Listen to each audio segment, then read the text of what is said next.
mentioned the other day that something that blew my mind was learning that the Republican Party itself is ruled by the planet Jupiter, associated to the planet Jupiter, and that the Democratic Party is associated with the planet Saturn. And yeah, I agree. I heard from people and they were just like, that was so weird. What does that come from?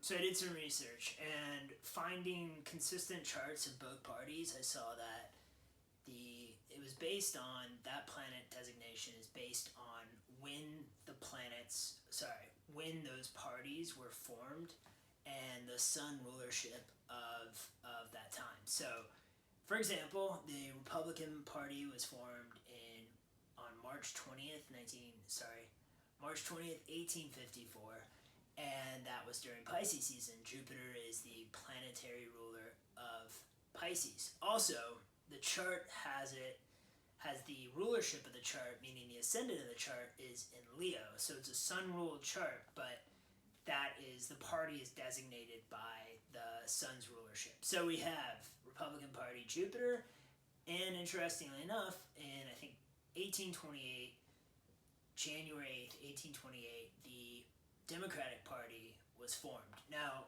quick caveat, both these, you can find different origination dates for both parties, but this was like consistent. I looked up several, and this is the one that kept coming up. So that is during the sun's transit through Capricorn, which is a Capricorn or Saturn ruled planet. So the rising sign, interestingly enough, is Jupiter.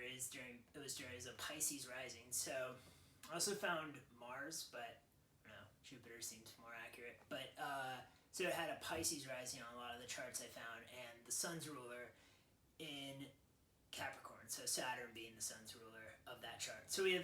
So a lot of people are like, wait, how do I wrap my head around the Democratic Party being the planet, the party ruled by Saturn, which, depending on your political affiliation, you may be able to easily see it or not, but you have to look back at the party's history. Looking back at the fact that it was designed, the Democratic Party was supposed to be a party of the people, but a party of a very specific type of people. This is, the party of Andrew Jackson, of slavery, of Trails of Tears. So you see the Saturn restriction of people and classification of people and categorization of people.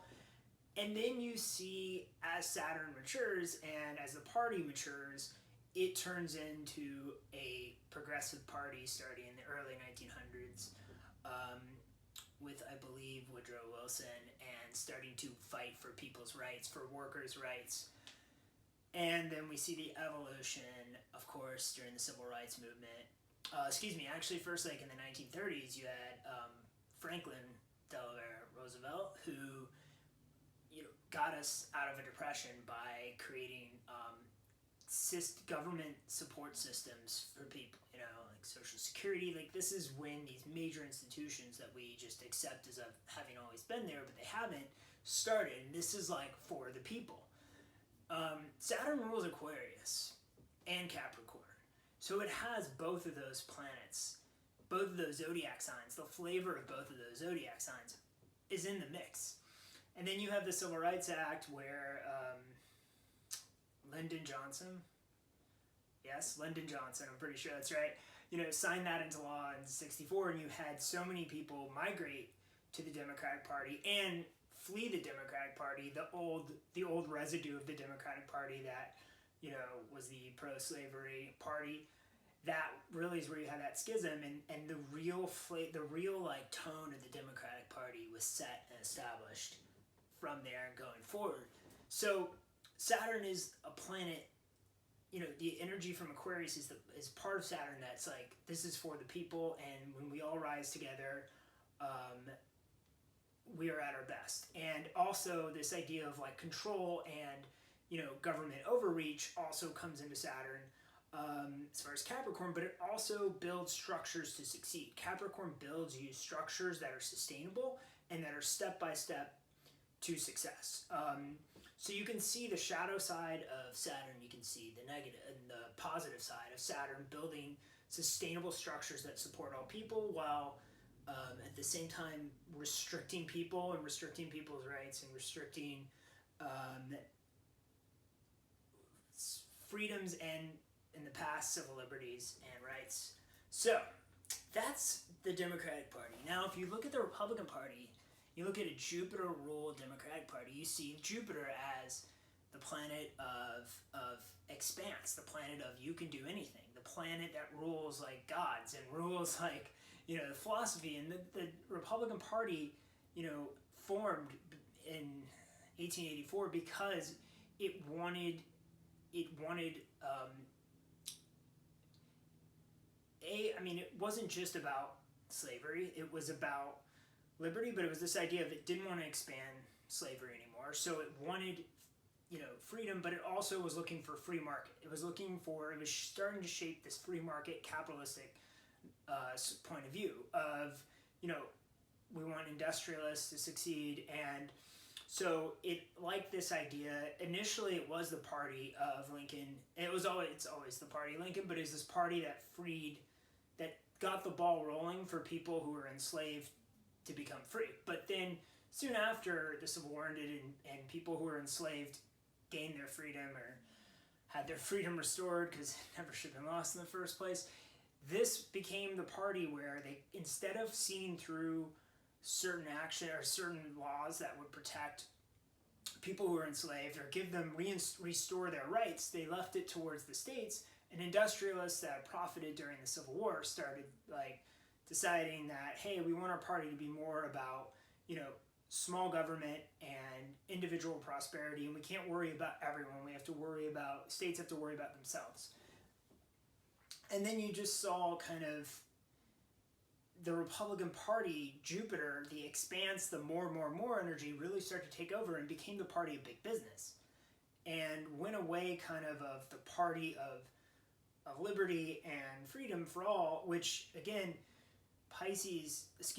Jupiter also rules Pisces. So keep in mind that Pisces energy of everyone should be free and compassion for all is blended with the Sag energy of whatever it takes to get to the top.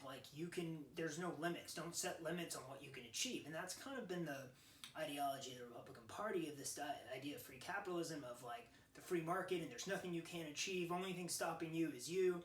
And so where you see the shadow sides of Jupiter is Jupiter can be one of the most sanctimonious, self-righteous, and preachy, dogmatic. Did I say self-righteous? I think I did. Signs. It can be God energy, and it can like Zeus.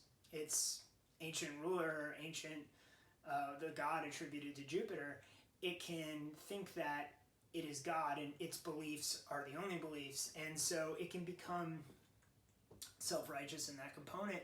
And I think it can also see so much of the bigger picture. It doesn't see the smaller picture, which is individual struggles, individual struggle, circumstances that an individual is born into that prevent them from achieving the same or going on the same path to achieving goals that they see as achievable. So you see sort of the positive side of Jupiter, which is instilling this optimism and instilling this you can do it attitude, and then you see the shadow side, which is sort of this blind, dogmatic, godlike complex of well, if I can do this, you should be able to do this, without a consideration for circumstances, without being able to, Jupiter is the enemy of Mercury because it won't look at the details, and without looking at systemic oppression, without looking at the root causes as to why someone is not able to achieve, and that playing fields are not even. And that's what Saturn looks at, and Jupiter not always. So I hope that helps. Do your own research and consider the chart rulers of those signs. So Republican Party is the chart ruler for the charts I found were the Sun. It's a Leo rising. So think about that, kind of that leadership that, really attaching itself to its leaders, and then look at the rulership of the Democratic Party, which is Jupiter, and specifically Jupiter in Pisces. So it's this compassionate side of yes, we're about structure, but the point of compassion. So use your own filter, your own points of view to examine this, and I hope this helps. I will talk to you guys soon.